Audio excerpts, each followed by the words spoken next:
Yo, what is going on, guys? Today we're doing something a little different because, we got the NFL playoffs all around. I know this is gaming channel and anything, but you've seen the predictions videos lately. You know how I do all my NFL predictions. In case you want to know, I finished off the season in predictions 167 and 87 in predicting all the scores, not the scores, the winner of every game. Went 167 87. That's 2 games short because one I forgot to. I lost one somewhere back early on in the season, and the other game was the Lions and the Bucks played. And if you go back and watch the video, it just cuts that game out. So I don't know. I don't remember who I picked that week. Lions were bad. Bucks were like that. They were both really bad that year. So, anywho, so this time around, we're going to be doing a power rankings for the playoffs. And basically how this is going to work, I'm just going to rank 6 to 1 of each team in the playoffs right now. Right now, if you don't know who's in the playoffs, you have wild card in the Bills and Titans, and then you have the Chiefs won the division, Jags won the division, Steelers get a first round bye, and Patriots get a first round bye. And also Patriots get home field advantage. In the NFC, you have the Eagles of the first round bye in home field. Then you have the Vikings at the number 2 seed of the bye. Then you have the Saints at the number 3, Rams at number 4, and then these two teams 5 and 6, respectively. Panthers at number 5, Falcons at number 6. That's how the NFL rates it, because that's how the NFL has to rate it because of the way standings work. However, I'm going to have a power rankings of each team right now. We'll start off with the AFC just because it's alphabetical order. Now, at number 6, the 6, 5, and 4, they're all very close. The way I have it written down right now, I have 1, 2, 3, 4, 5, 6 for the AFC, and I put a line in between the 3 and 4 because the 3, 2, and 1s are all they're just different levels of play than the 4, 5, and 6. And you'll see what I mean when I talk about it. Number 6, I have the Bills. Unfortunately, I have the Bills here. I would put the Bills a lot higher than they are now. Sorry that's all pixelated. It's just how the picture is. But I would have the Bills maybe at the 5 seed and then the next team at the 6 seed. But what's the issue is LaShawn McCoy. Now, if you didn't know, LaShawn McCoy in Week 17 had suffered an ankle sprain, and he may play tomorrow. But he will not be 100%. They already said that. He will not be 100%. So, you can't trust that. He was, I think the NFL Network reported that he was 32 point something percent of the team's yards, almost a third of the team's yards. He was almost a third of the team, just him, of the others. What do you have? Quarterback, 2 wide receivers, tight end. You have 4 other players, 4 other skill positions that could get yards, and LaShawn McCoy was 32% of it. And for that, being that he's down, the Bills don't look so well going to this playoff game. But congrats on the Bills for making the playoffs. You guys finally got in after a long drought. But if Shady McCoy was healthy, I put you guys at number 5, maybe even 4. 4 might be a bit of a stretch, but you're a 6 right now. You're at the 6. At number 5, we have the Tennessee Titans at number 5. Now, you're probably just saying, oh, you're just doing power rankings of the regular NFL.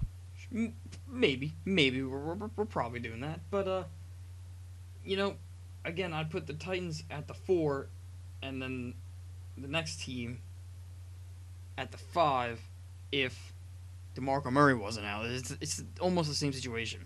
And also the Titans, they had a very lackluster end of the season against they lost 3 of the last 4, and they almost did not make the playoffs.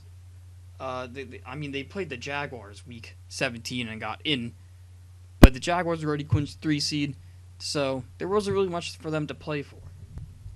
Titans, you guys look You looked pretty good at the beginning of the season.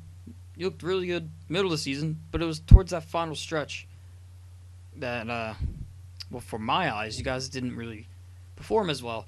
But congrats on making the playoffs. But with DeMarco Murray, he's ruled out. He's not a chance of playing. He's not maybe. He's ruled out on tomorrow's games, and he's probably like with the way the offense is going to work now. The Chiefs will be focused on Derrick Henry in this playoff game, and because of that, I don't like. They're going to focus on Derrick Henry, and there's no one else in on the Titans running back roster that's going to be able to like change the pace of the game. It's just going to be Derrick Henry only. Sure, Derrick Henry is pretty damn good. He is good. I'm not denying that, but it just changes the way the offense is going to perform. And if they can't be 100%, then it's not going to be as good of a team. Hence why I put the Titans at number 5. But I would put them at number 4. Just saying, because the team I'm going to say next, they've also, you'll see why. At number 4, I have the Kansas City Chiefs, and let me explain why they're number 4 and not number 5 or 6. Like I said, it was pretty close with the Titans and Bills. These three teams are a toss-up, in my opinion, because the Bills, like if Shady was fine, I'd maybe put the Bills at 5 or 4, and if DeMarco Murray was fine, same thing. I'd probably put the Chiefs at the number 6 if it wasn't for those, in all honesty, because the Chiefs started off 5-0. They finished the season 10-6, which means they went 5-6 in the last 11 games. One of those losses was to the Giants. I'm a Giants fan, and the Giants suck this year. So, what's up with them? I don't know. What I do think is that the offense played great, but they played very conservative at points. Eric Berry being lost after week 1 did not help the situation, and the Chiefs, according to NFL.com, are ranked 28th in defense. So it really shows how much of an impact one player makes. And like I said, with the Titans and the Bills, one player made a big difference with Shady being gone and DeMarco Murray being gone. Eric Berry being gone all year has showed that the defense is a little lackluster. Sure, they still have Alex Smith, who, by the way, had the best QBR among all the quarterbacks this season. Great for him. Kareem Hunt looked like an MVP candidate at the beginning of the season, but something happened. I don't know what was going on with the Chiefs' offense towards the middle of the season. They kind of just like lost it. But I mean, they still played decent. I don't get how, like, they stopped using Kareem Hunt, and all of a sudden the team started falling apart, losing a bunch of games, and then they come back, start using Kareem Hunt again, and it just shows Kareem Hunt is like the focal point of this offense to an extent, because there's still Travis Kelce and Tyreek Hill, who are both playmakers. But I think it's like the focus is on Kareem Hunt when the Titans play them on Sunday, or is it Saturday? No, they play Saturday. And will the Chiefs be able to continue what they did middle of the season and towards the end of the season without using Kareem Hunt as much? I don't know. It's going to be a little difficult for them. Like, the power rankings here, it was all very close between these three teams, in my opinion. But the Chiefs are a little bit higher, not only because they won the division, but because they had that home stretch where they finally won a few games. That was very good on them. Alex Smith, like I said, looking really good, and the offense looking really good. Just what's holding me back is Eric Berry didn't do well. It's basically a health contest now, if you ask me, with Eric Berry being gone here, DeMarco Murray, Shady up there. It's unfortunate that those guys had to be lost. But, yeah, Chiefs on number 4. Now, number 3 and 2, for me, this is a toss-up. And I got 3 and 2 at Jacksonville and Steelers. I don't know who to put where between these two teams. The reason why is because of that Week 5 performance when the Jaguars played the Steelers and Big Ben threw 5 interceptions. That's what's holding me back. That makes me want to put the Jaguars at number 2 because of that game. But the Steelers have played amazing aside from that game, which wants me to put the Steelers at number 2. However, at the way this is looking, it looks like the Steelers will play Jacksonville in the divisional, unless the Bills pull something out of their ass, which I don't think will happen though. So that's what's putting me at a I really don't know who to put here at the 2 and the 3. Now you could say, dude, come on, the Steelers, they're the number 2 because they have most likely MVP Antonio Brown, unanimous All-Pro vote that came out today, by the way, or 2 days ago. The All-Pro votings, they had the Steelers with the most, with the second most on teams. They had 6 votes or 4 votes, something, and Antonio Brown was unanimous. And there's a few, I don't recall if there's any Jaguars players, but I mean the Jaguars defense, according to NFL.com again, because that's what I'm on right now, they're ranked 2nd on the defense. And sure, you say, oh, but the Steelers have a great defense too. And Jacksonville doesn't have that good of an offense because Blake Bortles is there. Yes, but again, what keeps bringing me back is the Week 5 performance when Jacksonville played in Pittsburgh and Big Ben threw 5 interceptions. So it kind of shows that Big Ben is inconsistent. And sure, he's been a lot better towards the end of the season. The whole team has been a lot better towards the end of the season. But so is Jacksonville, because this is their first playoff appearance in like 10 years, and it was just like the games they won, they were just stomping opponents with their defense just left and right, and it's probably the best defense in the league. I don't know why they're ranked number 2, but I think they're the best defense in the league. So you guys have to throw in the comment section maybe who's number 3, who's number 2, because I really don't know which one is number 3 and number 2. It's very close to me. I'll probably see more Steelers at number 2, Jaguars at number 3, but again, it's very close to me. And at number 1, if you didn't figure it out yet, the only team remaining in the AFC playoffs is the New England Patriots. And why do you ask? Well, Tom Brady, sure, he's 40, but I mean, led the league in passing yards at the age of 40. He hasn't lost a step, and could possibly be MVP of the season. But we'll talk about MVP either in a different video, probably in this video. We'll see in the near future if you know where I'm getting at.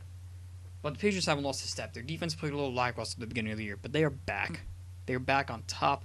Well, I don't know if they're on top, but they're up there. Patriots defense is definitely up there. Excuse me. I don't know if they're one of the better defenses in the league. But if you compare them to Steelers and Jaguars, I mean, clearly the Patriots defense is better than the Steelers. They beat them week 14 or whenever they played them. Jaguars defense, I don't know. Like, I want to see a Patriots-Jaguars championship game. I want to see what this Jaguars defense does against Tom Brady, in my opinion. But Tom Brady just knows what he's doing out there. It's just another playoff appearance to him. Doesn't matter what his age is. Rob Gronkowski's healthy, so that's a major advantage. Sure, they lost Donta Hightower, but you see the replacements they put in. It's the Patriots defense is still good. Offense is still amazing. Mike Gillislee was now Dion Lewis, actually. Dion Lewis is now the starting running back, and he's making plays towards the end of the season. So don't sleep on Dion Lewis either. Patriots, number 1. Home field advantage also helps a lot. Give me the Patriots number 1. Now we move on to the NFC. I'm going to get a lot of hate for this one, probably. But number 6, I'm putting the Eagles at number 6. Now, I know you guys are probably like, oh, you're a Giants fan. You're just an Eagles hater. This year, I'm not an Eagles hater because the Giants sucked. And all hope was lost after week 5 when Odell Beckham went down. So let's put that aside. Eagles, I'm putting you at number 6. Let me explain why. Carson Wentz. This is basically becoming a health contest now. Which team is the healthiest team? But the Patriots, like I said, they lost Donta Hightower. And they also lost Julian Edelman, and I'm putting them at number 1. Just because they haven't lost a step.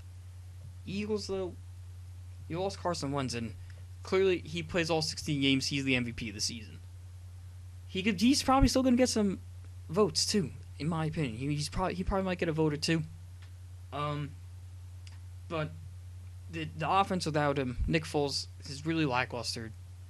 And they barely beat the Raiders, and the Raiders have no hope. They barely Like, they lost to the Cowboys last week 6-0. They didn't put up a single point on the Cowboys. And it just shows that, like, this offense is scary. It is scaring me. And I don't think they go all the way. They're lucky they have a first round bye because they get to place a little bit higher on the season. Maybe now they have 2 weeks to develop a strategy when they play either who will they play? They'll play either the Saints or the Panthers, depending on who wins that game, or if the Falcons win. So they play one of 3 teams, and they have time to strategize, sure. But it's also like it doesn't matter. Like, Nick Foles just did not. He does not look good. Defense, they look fine. Defense will be fine. I think. I hope.